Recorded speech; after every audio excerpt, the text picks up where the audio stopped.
Let's talk about calories and why they're the most important part of progress. First of all, if you want to lose weight, you need to eat fewer calories than your body uses. And if you want to gain weight, you need to eat more calories than your body needs. This basic idea, called calorie balance, is the foundation of weight change.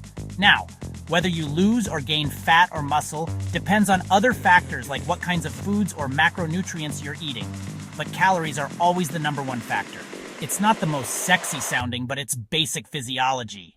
Think about it. If your pet was overweight, you'd most likely increase their activity levels and reduce their food or calories to help them lose weight. Humans are the same.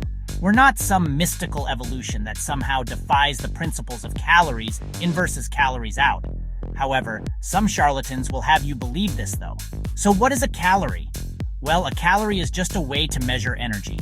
Your body uses calories to do everything. Think, move, breathe, recover from workouts, and even just sit still.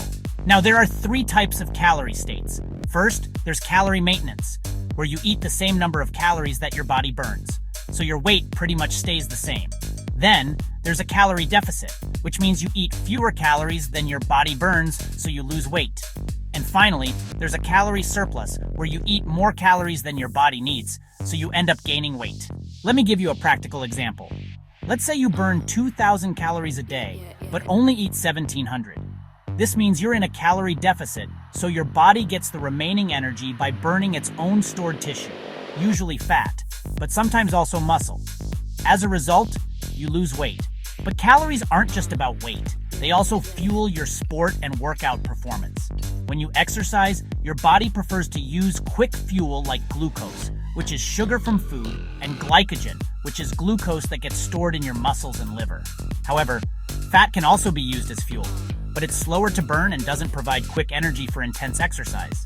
So if we're looking purely at performance, like with a marathon runner for example, eating enough calories helps you recover, rebuild, and improve after workouts.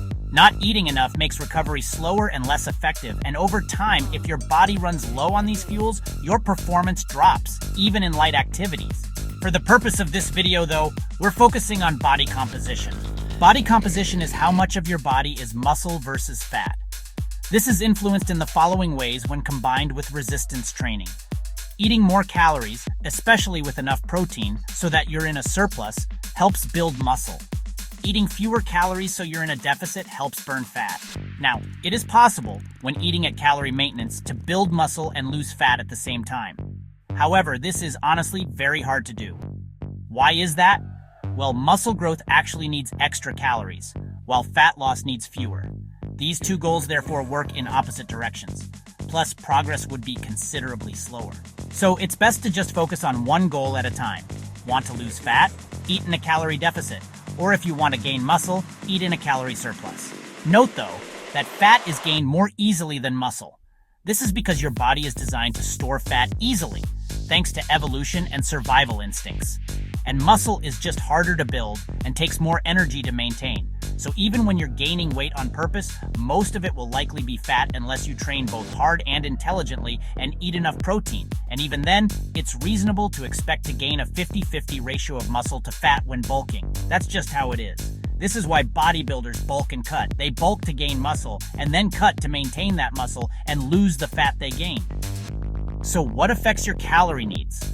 Well, everyone's calorie needs are different, but we'll leave an activity multiplier in the comments that you can use to estimate your predicted daily calorie expenditure. So, to summarize, calories are the most important factor in changing your weight, body composition, and performance. And muscle gain and fat loss usually need to be done in separate phases. So, eat in a calorie surplus for muscle gain, and eat in a calorie deficit for fat loss. If you found this useful, please like and subscribe so you don't miss any future videos. Thanks for watching, and we'll see you in the next one.